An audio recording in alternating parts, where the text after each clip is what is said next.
Afternoon everyone, you all to Pune Live classes. Students, in our previous class, we were discussing the chapter Me and the Ecology Bit. अपने पिछले class में हम me and the ecology bit chapter को discuss कर रहे थे, जिसके कुछ पैराग्राफ्स रह गए थे, जिसे हम आज इस पोइट्री को फिनिश करके डिस्कस करेंगे. So let's start a new poem today, ode on solitude by Alexander Pope. बच्चों, आज हम आपके पैनोरमा बुक का जो पोइट्री सेक्शन है उसका second poem ode on solitude को डिस्कस करेंगे. पहले हम इसके थीम को देख लेते हैं. So this poem talks about a simple life, a plain living and plain thinking. इस कविता में अकेलेपन को संबोधित किया गया है. कवि कहते हैं कि हम अकेलेपन को भी एंजॉय कर सकते हैं. अकेले जीवन जीने की जो खुशियाँ होती हैं, इस कविता में उसके बारे में बात की गई है. कवि एक ऐसे व्यक्ति की चर्चा करते हैं जो इस दुनिया के शोर और हलचल से दूर आनंद से अपना जीवन बिताना चाहता है. तो चलिए पहले हम अपने टॉपिक ओड ऑन सॉलिट्यूड को डिस्कस करते हैं, जो कि हमारे पोएम का नाम है. सो ओड किसे कहते हैं? What is an ode? So the word ode means, ode को हिंदी में संबोधन कविता कहा जाता है. Ode is written in praise of a particular person or object. ये एक संबोधन गीत या संबोधन कविता होती है जो किसी वस्तु, व्यक्ति या की विशेषता बताती है. उसकी विशेषता बताते हुए इस पोम को लिखा जाता है.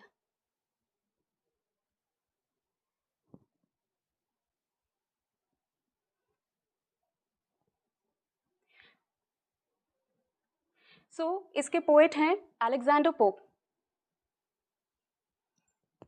Odd on solitude. तो सबसे पहले हम ओड का जो करेक्ट प्रोनाउंसिएशन है उसको जानते हैं.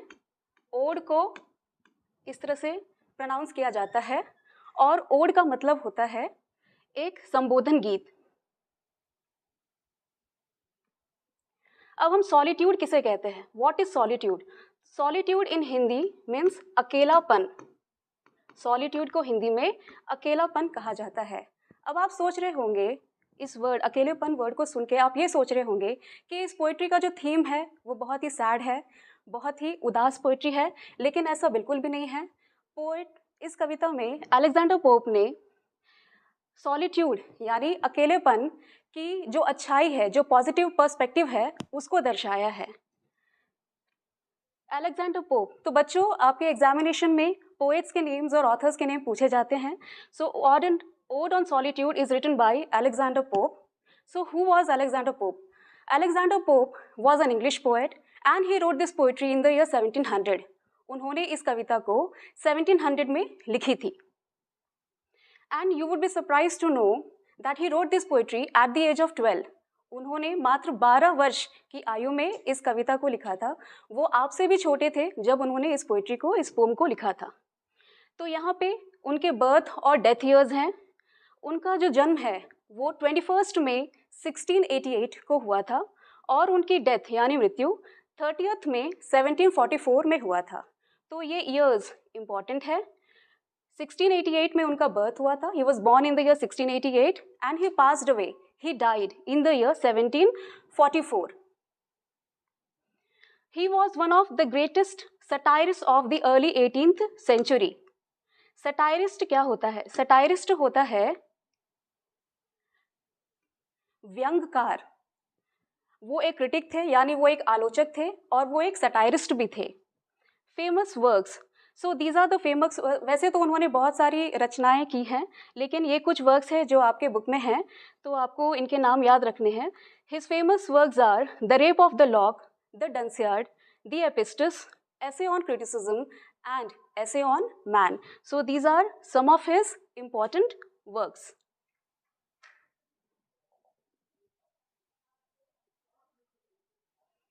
So now we are going to start this poetry.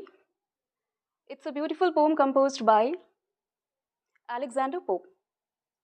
So बच्चों, वैसे तो मैंने आपको ओड का मीनिंग ऑलरेडी बता दिया है. ओड को हिंदी में संबोधन कविता कहा जाता है, लेकिन आपके बुक में ओड के बारे में कुछ डिटेल्स दिए गए हैं, तो उसे भी हम देख लेते हैं. So ode is a poem addressed to a person और एन ऑब्जेक्ट. ओड एक ऐसी कविता होती है जो संबोधित की जाती है किसी पर्सन यानी किसी व्यक्ति या किसी ऑब्जेक्ट यानी किसी वस्तु को. The Greek word ode meant a chronic. So this is not chronic here. This is choric. So the Greek word ode एक Greek word है. It's a choric song. Choric song होता है वो song जिसे ग्रुप में गाया जाता है, generally accompanied by dance. और इसे ग्रुप में गाने के साथ साथ कुछ डांस स्टेप्स भी होते हैं जिसे परफॉर्म किया जाता है. The term is presently used to refer long meditative lyric poems that in dignified manner address a noble subject. इस पोइट्री में भी एक बहुत ही नोबल सब्जेक्ट को एड्रेस किया गया है, संबोधित किया गया है, और वो है सॉलिट्यूड यानी अकेलापन. In the present poem, Ode on Solitude, the poet draws a beautiful picture of a happy man. So this line is very important and this can come in your exam. या आपके exam में पूछा जा सकता है कि Ode on Solitude poem जो है वो किस विषय में है, किसके बारे में है. तो पोएट यहाँ कहते हैं, so in this present poem ode on solitude the poet draws a beautiful picture of a happy man. इस पोम में पोएट ने एक ऐसा इंसान जो खुश है, एक ऐसा मनुष्य जो खुश है, उसका एक चित्र बनाया है. So let's start our pome.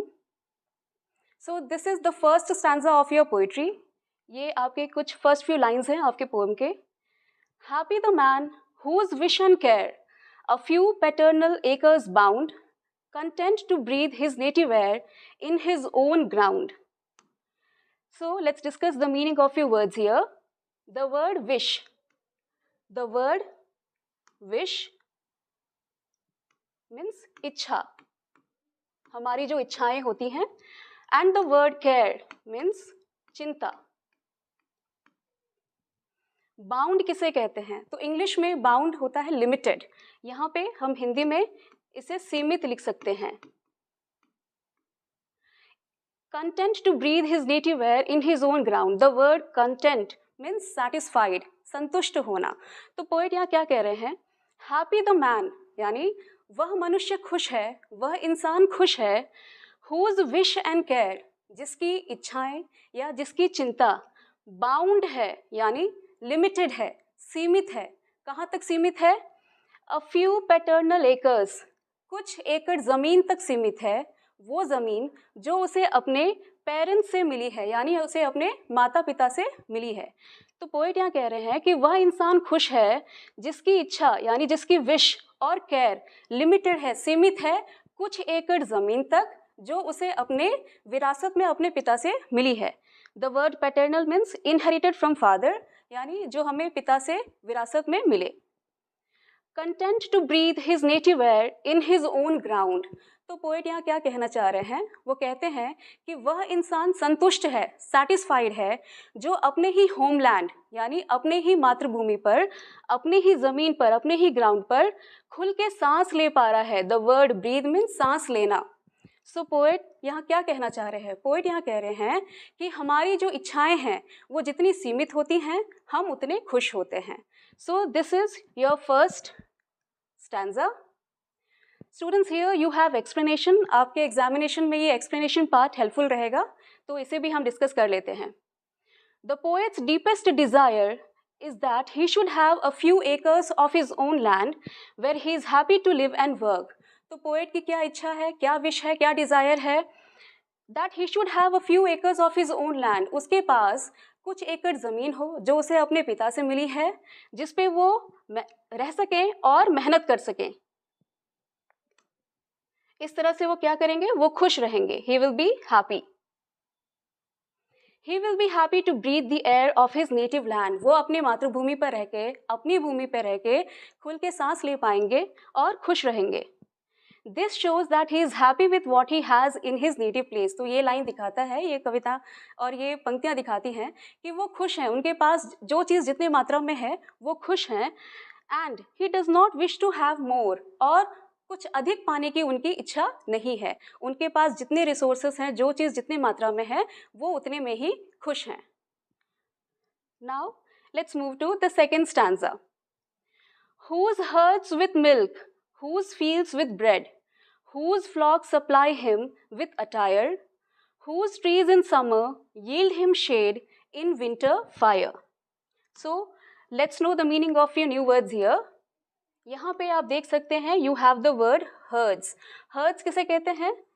English में हर्ड का मतलब होता है कैटल, जिसे हम अ ग्रुप ऑफ एनिमल्स भी कह सकते हैं, लेकिन यहाँ पे हर्ड का मतलब होता है गाय भैंसों की झुंड। Next word is fields. तो फील्ड्स हम सब जानते हैं, फील्ड खेत को कहा जाता है।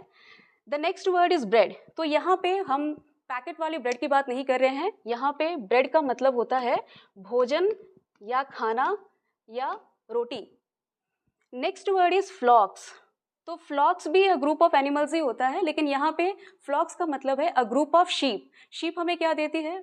ऊन देती है, वूल देती है, जिससे हम कपड़े बनाते हैं। तो इसलिए यहाँ पे फ्लॉक्स का मतलब है a group of sheep. Next word is attire. So attire means dress या क्लोथिंग, जिसे हम हिंदी में पोशाक कह सकते हैं। अटायर का मतलब होता है वो कपड़े जो हम पहनते हैं, पोशाक। The word yield means to give or supply. Supply करना, देना, प्रदान करना। तो यहाँ पोएट क्या कहना चाह रहे हैं? तो पोएट यहाँ कहते हैं कि वह इंसान खुश है जिसके दूध की आवश्यकता उसके ही हर्ड्स कर रहे हैं, यानी जिसे दूध अपने ही गाय भैंस से प्राप्त हो रही है। जिसकी भोजन की आवश्यकता, खाने की आवश्यकता, रोटी की आवश्यकता उसके ही फील्ड्स से हो रही है। वह अपने खेतों में काम करके अपने भोजन, अपने खाने को उपजा सकता है। जिसके कपड़े की आवश्यकता यानी अटायर की आवश्यकता उसके फ्लॉक ऑफ शीप कर रहे हैं, यानी जो भेड़ बकरी हैं उनसे उन्हें कपड़े मिल रहे हैं। Whose trees in summer yield him shade in winter fire. The word shade means छाया, छाँव। तो पोइट यहाँ कहते हैं कि उसके जो पेड़ हैं वो गर्मी के महीने में क्या करते हैं? समर सीजन में, गर्मी के मौसम में उसके जो पेड़ हैं वो पेड़ उसे छाया देती हैं। उस पेड़ के नीचे बैठ के वो आराम कर सकता है। और विंटर सीजन में, सर्दी के महीने में, उसी पेड़ के जो लकड़ी है, उसी पेड़ की लकड़ी को वो जलाकर फायर क्रिएट कर सकता है और अपने आप को वार्म यानी गर्म रख सकता है। तो पोएट यहाँ कहते हैं कि हमारे जो बेसिक नीड्स है, हमारे बेसिक नीड्स क्या हैं? लैंड यानी भूमि, मिल्क, फूड एंड क्लोथिंग। तो ये जो हमारे बेसिक नीड्स हैं वो हमारे अगल बगल के रिसोर्सेज से ही यदि हमें मिल रहे हैं तो हमें संतुष्ट रहना चाहिए, हमें खुश रहना चाहिए। Now let's move to the explanation. The man's self sufficiency is described here. So in lines में, इस स्टैंजा में, जिस स्टैंजा को अभी हमने पढ़ा, इस स्टैंजा में मनुष्य की आत्मनिर्भरता के बारे में बात की गई है। His cattle provide milk. उसका जो कैटल है, गाय भैंस जो है, his cattle provide milk. His fields give him bread which shows that he can grow his own food. उसका जो फील्ड है वो उसे क्या देता है? भोजन देता है, खाना देता है, जो ये दिखाता है कि वो अपने फील्ड में काम करके खुश है। Next is his flocks provide him with clothing. उसका जो फ्लॉक्स है यानी ग्रुप ऑफ शीप है वो क्या प्रोवाइड करती है उन्हें? क्लोथिंग यानी कपड़े, कपड़े प्रोवाइड करती हैं। In the summer, summer season में, गर्मी के महीने में, his trees provide him shade. उसके जो पेड़ हैं वो क्या प्रोवाइड करते हैं, क्या प्रदान करते हैं? उन्हें छाँव यानी छाया देते हैं। And in winter the wood from the same tree can be lit to keep him warm. और विंटर सीजन में, विंटर के महीने में, सर्दी के महीने में उसी पेड़ को जलाकर क्या किया जा सकता है? आग जलाया जा सकता है और अपने आप को वार्म यानी गर्म रखा जा सकता है। Now let's move to the next stanza. Blessed. So your word is blessed here. अब ब्लेस्ड किसे कहते हैं? तो ब्लेस्ड का मतलब होता है ब्लेस्ड, जिसे हम हिंदी में कहते हैं धन्य। धन्य या फिर सौभाग्यशाली होना, इंग्लिश में लकी होना भी कह सकते हैं। तो पोएट यहाँ कहते हैं blessed who can unconcernedly find hours, days and years slide soft away in health of body, peace of mind quiet by day. तो पोएट यहाँ कह रहे हैं कि वह इंसान, वह मनुष्य, वह प्राणी धन्य है, सौभाग्यशाली है, लकी है। Who can unconcernedly find. So what do we mean by the word unconcernedly? Unconcernedly का मतलब होता है इन एन अनट्रबल्ड मैनर और नॉट इन वरीड और एंशियस मैनर, यानी चिंता मुक्त, जो किसी परेशानी, जिसे कोई परेशानी ना हो, कोई किसी प्रकार की कोई चिंता ना हो। So blessed who can unconcernedly find hours, days and years slide soft away. So poet यहाँ कह रहे हैं कि वह इंसान खुश है, वह इंसान ब्लेस्ड है, धन्य है, जो बिना किसी चिंता के, चिंता मुक्त होकर ये देखता है कि उसके लाइफ के जो आज हैं, आज का मतलब होता है घंटे, उसके लाइफ के जो आज हैं, डेज हैं, दिन एंड ईयर्स हैं, साल, वर्ष हैं, वो बड़े ही आसानी से बीत रहे हैं, बड़े ही सुगमता से बीत रहे हैं। In health of body, peace of mind, उसका जो बॉडी है वो हेल्दी है, यानी वो शरीर से स्वस्थ है, एंड पीस ऑफ माइंड, और उसका जो माइंड है, मन है, वो बहुत शांत है, पीसफुल है। क्वाइट बाय डे, और उसका जो दिन है वो क्वाइटली बीत जाता है, कामली बीत जाता है, बड़े ही आराम से बीत जाता है। तो पोएट यहाँ कहते हैं कि वो इंसान खुश है, वह मनुष्य खुश है जो चिंता मुक्त है, उसके जीवन के जो घंटे यानी आवर्स, डेज और ईयर्स है वो बड़े ही आसानी से बीत जाते हैं, उसका जो बॉडी है वो फिट है यानी वो हेल्दी है, और पीस ऑफ माइंड है उसके पास, उसका मन शांत है, और उसका जो दिन है वो बड़े ही आसानी से बीत जाता है। Now let's move to the explanation here. The poet considers this farmer blessed. Poet कहते हैं कि ये फार्मर जो है, जो अपने खेतों में काम करता है, वो बहुत ही ब्लेस्ड है। Time doesn't have any effect on him, time का, समय का उस पर कोई प्रभाव नहीं पड़ता। His world provides for all his needs, उसके जितनी भी बेसिक नीड्स हैं, बेसिक नेसेसिटीज़ हैं, जो ज़रूरतें हैं उसकी, वो सब उसके आसपास ही पूरी हो रही हैं। He can pass on his days, months, years without any worry or stress. So वो स्ट्रेस फ्री लाइफ जी रहा है, वो बिना किसी वरी, बिना किसी चिंता के अपने लाइफ को जी रहा है। This will give him the peace of mind. इससे उसे क्या मिलेगा? पीस ऑफ माइंड मिलेगा, and he will be in good health through out, और उसकी हेल्थ भी अच्छी रहेगी। Now let's move to the next stanza. So students, this is our second last stanza.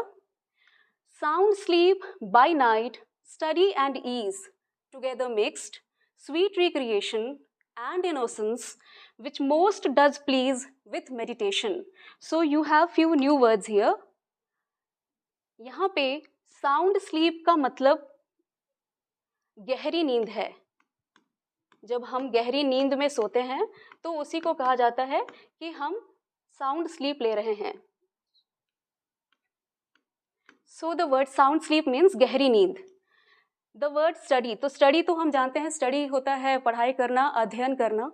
The word ease means rest, relax, आराम करना। Recreation किसे कहते हैं? Recreation को इंग्लिश में एंटरटेनमेंट कहा जाता है, फन एक्टिविटीज़ कहा जाता है। बच्चों, जब हम किसी चीज़ को करके बोर हो जाते हैं, जैसे पढ़ते पढ़ते बोर हो जाते हैं, तो हम कभी गेम्स खेल लेते हैं, कभी हम म्यूज़िक सुन लेते हैं। तो जो फन एक्टिविटीज़ होता है हमारे रिक्रिएशन के लिए, हमारे मनोरंजन के लिए, उसी को रिक्रिएशन कहा जाता है। तो इसको हम हिंदी में मनोरंजन कह सकते हैं। द वर्ड रिक्रिएशन मीन्स मनोरंजन।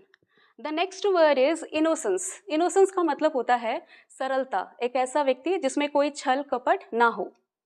And the word meditation, you have the meaning here. Meditation means practice of thinking deeply in silence, यानी चिंतन करना। Meditation word तो आजकल बहुत कॉमन है, चिंतन करना। तो पोएट यहाँ क्या कहना चाह रहे हैं? पोएट यहाँ कहते हैं कि साउंड स्लीप बाय नाइट, वह व्यक्ति he sleeps, he has a good sleep, वो गहरी नींद में सोता है रात में। स्टडी एंड ईज, वो जब चाहे अध्ययन कर सकता है, पढ़ाई कर सकता है, और जब चाहे ईज यानी वो रिलैक्स कर सकता है, अपने आप को रेस्ट दे सकता है। टुगेदर मिक्स्ड, मिक्स्ड का मतलब यहाँ पे मिक्स्ड है, MIXED। स्वीट रिक्रिएशन, वो जब चाहे किसी फन एक्टिविटी में अपने आप को इन्वॉल्व कर सकता है, तो वो अपना मनोरंजन भी कर सकता है। वो इनोसेंट भी है, उसमें कोई छल कपट नहीं होता, बहुत ही सरल व्यक्ति होता है वो। Which most does please with meditation, और क्योंकि वो शहर के शोर और हलचल से दूर रह रहा है, वहाँ किसी तरह का नॉइस नहीं है, तो वो शांति में अपने आप को मेडिटेट भी कर सकता है, वो चिंतन भी कर सकता है, डीप थिंकिंग भी कर सकता है। Now let's move to the explanation part. At night he can rest peacefully, रात में वो पीसफुली सो सकता है, शांति से सो सकता है। He can enjoy sound sleep, he can proceed with his studies well and can have good recreation. Recreation का मतलब होता है मनोरंजन। He finds happiness in simple and pure thoughts. वो simple thoughts में, pure thoughts में बिलीव करता है, उसमें खुशियाँ ढूंढ लेता है। The place will give him good opportunity to go for meditation, for peace of mind and energy. और वो जब चाहे तब मेडिटेट कर सकता है, चिंतन कर सकता है. किस चीज़ के लिए? For peace of mind, अपने मन को शांत रखने के लिए वो मेडिटेशन भी कर सकता है. तो बच्चों ये आपका लास्ट स्टैंजा है. These are the last few lines of your poem. So they have been written very beautifully and these lines are very meaningful too. Thus let me live unseen, unknown, thus unlamented let me die, steal from the world and not a stone tell where I lie. So again you have few words here.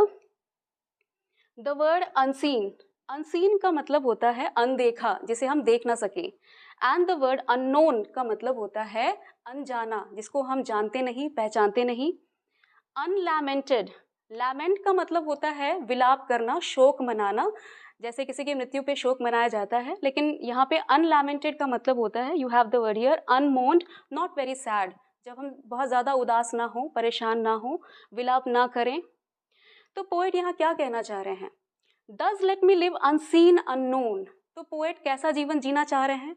Poet एक ऐसा जीवन जीना चाह रहे हैं जहाँ उन्हें कोई देखे ना, कोई देखने वाला ना हो, और ना ही उन्हें कोई जानता हो, कोई जानने पहचानने वाला ना हो. वो एक ऐसा जीवन जीना चाहते हैं जहाँ उन्हें कोई देखे भी ना और ना कोई उन्हें जाने. Thus unlamented let me die. और वो कैसी मृत्यु पाना चाहते हैं? वो कहते हैं कि जब मेरी मृत्यु हो जाए तो कोई भी मेरे पास, मतलब मेरी डेड बॉडी पे जो है, शोक ना मनाए, आंसू ना बहाए, कोई विलाप ना करे. तो वो नहीं चाहते कि उनकी मृत्यु के बाद कोई उदास हो उनके लिए, या कोई शोक मनाए, कोई विलाप करे. स्टील फ्रॉम द वर्ल्ड, तो यहाँ पे स्टील का मतलब होता है चुपके से. तो वो इस वर्ल्ड से चुपके से जाना चाहते हैं, किसी को पता ना चले, तो वो चुपके से निकल जाना चाहते हैं. And not a stone tell where I lie. And not a stone, the word stone means पत्थर. तो राइटर यहाँ, पोएट यहाँ कह रहे हैं कि जब मेरी मृत्यु हो जाएगी और जब मुझे इस ज़मीन में बरी कर दिया जाएगा, दफना दिया जाएगा.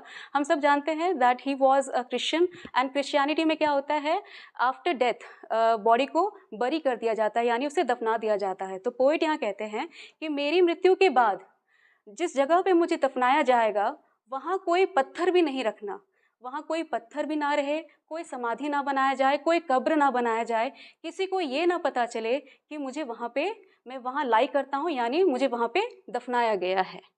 So students, this was your poetry. So these are the last few lines of your explanation. Here the poet wants an unseen life. Poet एक ऐसी लाइफ जीना चाहते हैं जहाँ उन्हें कोई देखे ना, वो एक अज्ञात जीवन बिताना चाहते हैं. He wants to live in solitude until he dies. He wants to die unlamented. उनकी मृत्यु पे कोई शोक ना मनाए. Not a stone should be carved on his grave. और उनका जो ग्रेव है, उनकी जो कब्र है, उस पर कोई पत्थर ना हो, कोई समाधि ना हो. No one should know where he lies after death. किसी को ये पता ना चले कि उन्हें कहाँ बरी किया गया है, उन्हें कहाँ दफनाया गया है. So students, this was your poetry. So what have we learned from this poem? इस पोम में हमने क्या पढ़ा? तो इस पोइट्री में हमने पढ़ा कि हमारी लाइफ जितनी सिंपल होगी, हमारी लाइफ या हमारे विशेस, हमारे डिज़ायर्स, हमारी इच्छाएं जितने लिमिटेड होंगे, हमारी लाइफ उतनी ही बेटर होगी.